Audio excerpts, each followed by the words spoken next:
الحمدللہ علیہ السلام سب ٹھیک رہا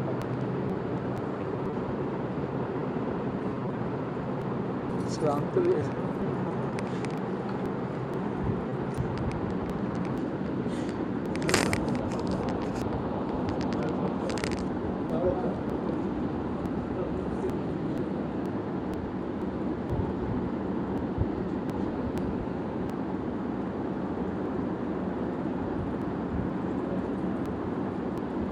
عبداللہ جی پیچھے کر دیجیے عبداللہ اب آ گیا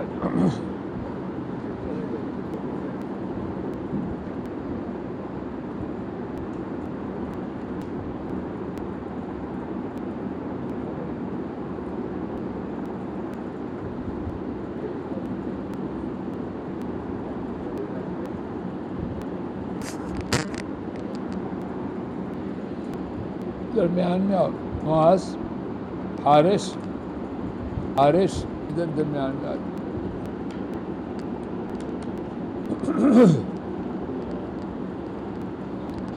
جی قریب ہو جائے آپ صاحب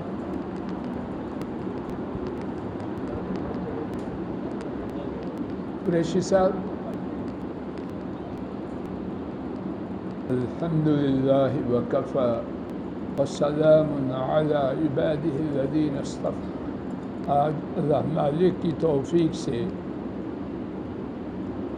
نماز میں رکوع کے حوالے سے کچھ عاجزانہ گفتگو کا ارادہ لے کے اللہ کی توفیق سے حاضر ہوا ہوں۔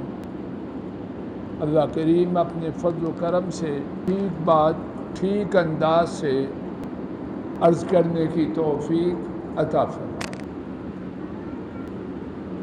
حالت قیام میں امام قرات کے بعد سنت طریقہ یہ ہے سکتہ کرے، خاموش ہو۔ سنت طریقہ یہ ہے سکتہ کرے۔ کرسی پہ تشریف لیں، کہا انکل جی کرسی پہ بٹھاؤ۔ امام سکتہ کرے، تھوڑی دیر کے لیے خاموش ہو جائے، پھر رفع الیدین کرتے ہوئے رکوع میں جائے۔ اب رکوع میں کیا کچھ ہے اس تمام کچھ کا اللہ کی توفیق سے خلاصہ اس حوالے سے پہلی بات امام ترمذی نے سیدنا عمر بن خطاب رضی اللہ عنہ سے روایت کیا، نبی محترم صلی اللہ علیہ وسلم نے فرمایا ان الرکب سنت لکم فخذوا بالرکب، بے شک گھٹنوں کو پکڑنا تمہارے لیے مسنون قرار دیا گیا، سو تم گھٹنوں کو پکڑو۔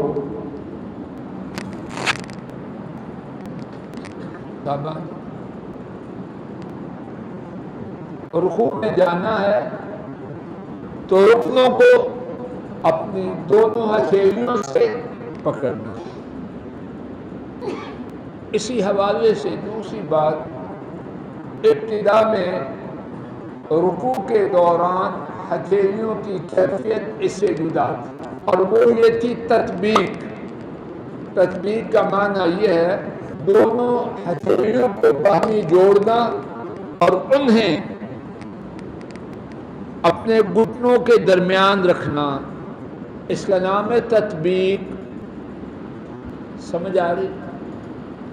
ابتدا میں نماز میں رکوع کی کیفیت یہ تھی، پھر جیسا کہ سیدنا سعد رضی اللہ تعالی عنہ نے بیان کیا، اس کو منسوخ کر دیا ہے۔ تطبیق دونوں گھٹنوں کے درمیان اپنی ہتھیلیوں کو جوڑ کے رکھنا، اس کو منسوخ کر دیا گیا، اور دونوں ہتھیلیاں گھٹنوں کے اوپر رکھنا یہ سنت قرار پایا۔ سیدنا عبداللہ بن مسعود رضی اللہ عنہ انہیں تطبیق کے منسوخ ہونے کی خبر نہ ہوئی تو وہ اپنی اسی بات پہ جمے رہے کہ رکوع کے درمیان اپنی دونوں ہتھیلیوں کو جوڑنا ہے اور گھٹنوں کے درمیان رکھنا ہے، لیکن صحیح بات یہ ہے جیسے کہ عام صحابہ نے اس کو بیان کیا کہ اب حالت رکوع میں اپنی دونوں ہتھیلیوں کو گھٹنوں کے اوپر رکھنا۔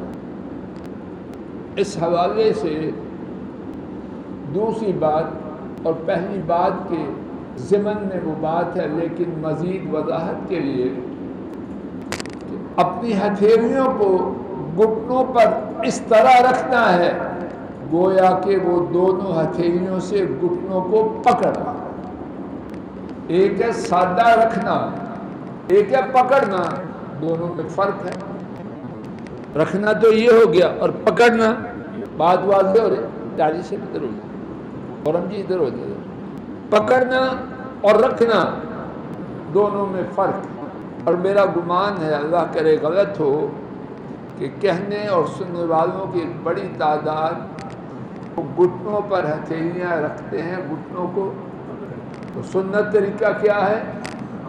اپنی دونوں ہتھیلیوں سے گھٹنوں کو پکڑنا۔ تیسری بات، جب گھٹنوں کو پکڑنا ہے تو انگلیوں کو کھلا رکھنا ہے، بند نہیں کرنا۔ سبحان اللہ، ہمارے دین میں کس قدر وضاحت ہے، کھول کھول کے جناب نبی کریم صلی اللہ علیہ وسلم نے دین کو بیان کیا، اور حضرات صحابہ نے جیسے سنا من وعن اے ٹو زی آئندہ آنے والے لوگوں کو پہنچایا۔ اللہ ان پر اپنی رحمتوں کی برکت۔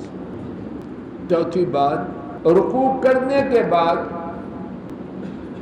رکوع کو ہاتھ لگا کے بھاگنا نہیں، رکوع میں اتنی دیر ٹھہرنا ہے کہ انسان کے جسم کا ہر حصہ اپنے اپنے ٹھکانے پہ آ جائے۔ اللہ سب ساتھیوں پر، مسلمانوں پر رحم کرے۔ کچھ لوگ یہ نادرست دوسری چیز ثابت ہے، رکوع جانا ہے، گھٹنوں کو پکڑنا ہے اور اتنی دیر ٹھہرنا ہے کہ سارے جسم کے سارے اعضاء اپنے اپنے ٹھکانے پہ آ جائیں۔ پانچویں بات، اپنے کلائیوں اور کوہنیوں کو ساتھ نہیں ملانا، نہ غلط ہے، ان کو اپنے پہلوؤں سے ہٹا کے رکھنا ہے۔ اور یہاں ایک اور غلطی بیٹا نہیں ایسے کرتی، ایک اور غلطی جس کا بعض ساتھی ارتکاب کرتے ہیں، وہ اتنی کھولتے ہیں کہ اڑوسی تنگ ہو جائیں گے۔ اعتدال سے پہلوؤں کے ساتھ بھی نہیں لگانا اور پڑوسی نمازی کو بھی تکلیف نہیں دے۔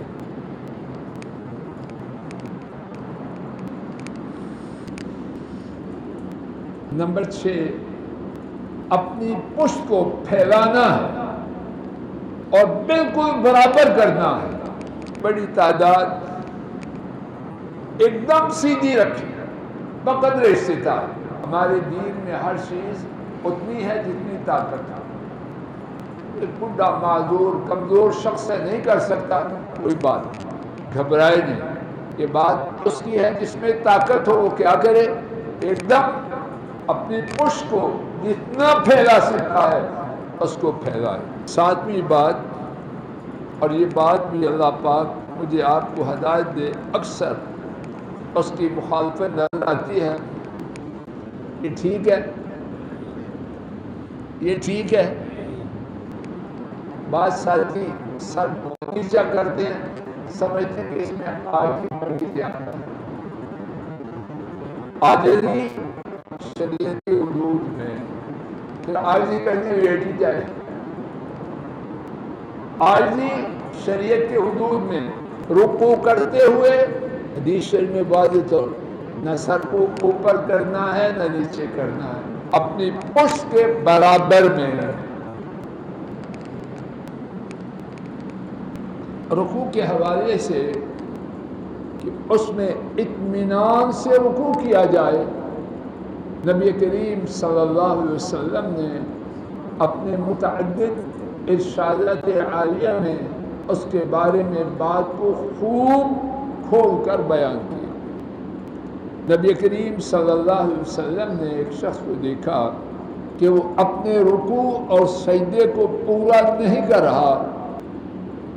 آپ نے فرمایا اگر یہ اسی طرح مر جائے تو محمد صلی اللہ علیہ وسلم کی ملت کی بجائے، آپ کے دین کی بجائے کسی اور دین پر مرا۔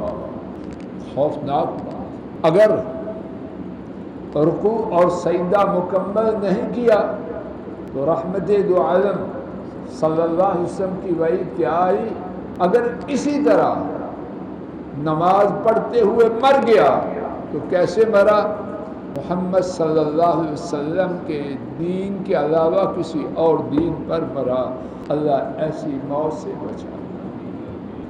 ایک اور حدیث شریف میں نبی کریم صلی اللہ علیہ وسلم نے فرمایا لوگوں میں چوری کرنے کے اعتبار سے بدترین شخص وہ ہے، لوگوں میں سے چوری کا ارتکاب کرنے کے اعتبار سے سب سے برا شخص وہ ہے جو نماز میں چوری کرتا ہے۔ صحابہ نے عرض کیا اے اللہ کے رسول صلی اللہ علیہ وسلم، نماز میں چوری کیسے ہے؟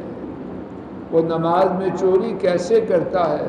اور رسول کریم صلی اللہ علیہ وسلم نے فرمایا وہ نماز کے رکوع کو اور نماز کے سجدے کو مکمل نہیں کرتا۔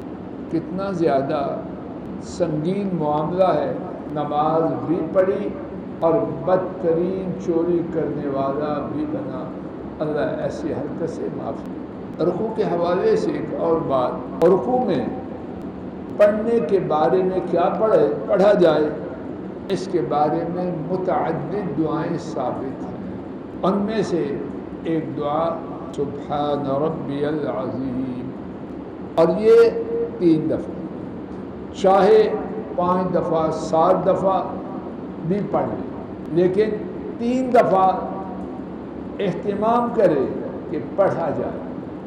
ایک دوسری دعا سبوح قدوس رب الملائکۃ و رب الروح، سبوح ہر عیب سے پاک، قدوس مبارک، رب الملائکۃ والروح فرشتوں کے رب اور جبریل امین کے رب، یہ پڑھنا بھی ثابت ہے۔ سبحانک اللہم ربنا ولک الحمد، سبحانک اللہم ربنا وبحمدک، سبحانک اللہم ربنا وبحمدک، اللہم اغفر لی۔ پاک ہیں آپ اے اللہ، ہمارے رب، اپنی تعریف کے ساتھ اے اللہ مجھے معاف کر دیجیے۔ اس کے علاوہ اور دعائیں بھی ثابت ہیں، اگر ایک بھی پڑھے تو اللہ کے فضل و کرم سے کافی ہے، اور اگر ایک سے زیادہ بھی پڑھے تو شاندار۔ رکوع کے حوالے سے ہمارے سبق کی آخری بات، امام ترمذی نے سیدنا علی رضی اللہ عنہ سے روایت کیا کہ رسول کریم صلی اللہ علیہ وسلم نے رکوع میں قرآن کریم کے پڑھنے سے روکا، رکوع میں قرآن کریم پڑھنے سے روکا۔ اللہ تعالیٰ اپنے فضل و کرم سے کہنے اور سننے والوں کو سنت کے مطابق نبی کریم صلی اللہ علیہ وسلم کے ارشادات عالیہ کے مطابق رکوع کرنے والوں میں شامل کرے، اور اس بارے میں ہماری جو کوتاہی اور بہت ہے اپنے فضل و کرم سے اس کو دور بھی کر دے اور معاف بھی کر دے۔ وآخر دعوانا ان الحمد للہ رب العالمین۔